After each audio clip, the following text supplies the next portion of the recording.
നൈറ്റിയും മദ്യവും തമ്മിൽ ഒരു കണക്ഷൻ ഉണ്ടെന്ന് എനിക്ക് തോന്നിയിട്ടുണ്ട്. കാരണം ഇത് രണ്ടും കണ്ടുപിടിച്ചത് വിദേശികളാണ്. ഒന്ന് കണ്ടുപിടിച്ചത് രാത്രി ഉപയോഗിക്കാനും മറ്റൊന്ന് കണ്ടുപിടിച്ചത് തണുപ്പ് സമയത്തൊക്കെ ഉപയോഗിക്കാനും.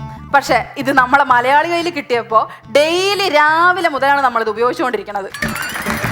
ഇനി ഇതിൻ്റെ പുറത്ത് വീട്ടിലെ പഴയ അച്ഛൻ്റെ ഷർട്ടൊക്കെ എടുത്തിട്ട് കഴിഞ്ഞാൽ എൻ്റെ അമ്മ തൊഴിലുറപ്പിനും പോവും. ഒരു ഷാള് കിട്ടിക്കഴിഞ്ഞാൽ പാർലമെൻറ്റിൽ വരെ നൈറ്റ് ഇട്ടോളും.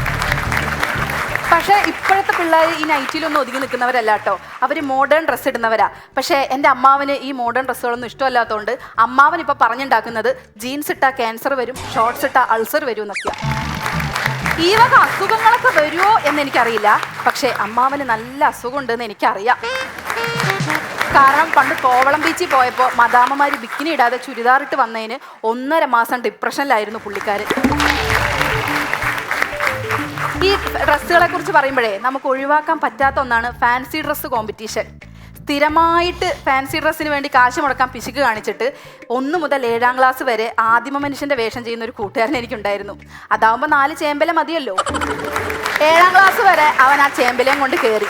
8ാം ക്ലാസ്സിൽ കയറിയപ്പോൾ ടീച്ചർ ആ സ്റ്റേജിൽ ഒരു പാട്ടിട്ടു, ഉണ്ണി വളർന്നു കിളിമകളെ, ഇനി മേല നീ 4 ഇലയും കൊണ്ട് കയറി കഴിഞ്ഞാൽ നിന്റെ മുട്ടുകാൽ ഞാൻ തല്ലി ഓടിക്കുമെന്ന്. പിന്നെ എനിക്ക് സ്ഥിരം ഒരു പ്രിൻസസിൻ്റെ ഉടുപ്പായിരുന്നു കേട്ടോ. എൻ്റെ അമ്മ അത് കുറേ കാലം എടുത്തു വെച്ചു, എൻ്റെ കല്യാണത്തിന് ഇടാൻ പറ്റുമെന്ന് വിചാരിച്ചിട്ടേ.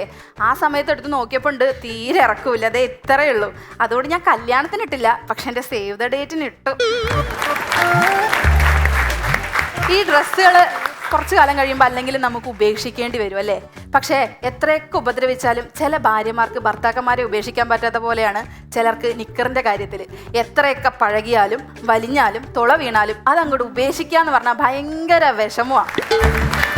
എൻ്റെ അനിയൻ്റെ കാര്യമൊക്കെ പറയണമെങ്കിൽ അവൻ്റെ നിക്കറിലെ തുളയും ഒരു ഹോളോ ബ്രിക്സിലെ തുളയൊക്കെ ഏതാണ്ട് ഒരേ നമ്പറാണ്.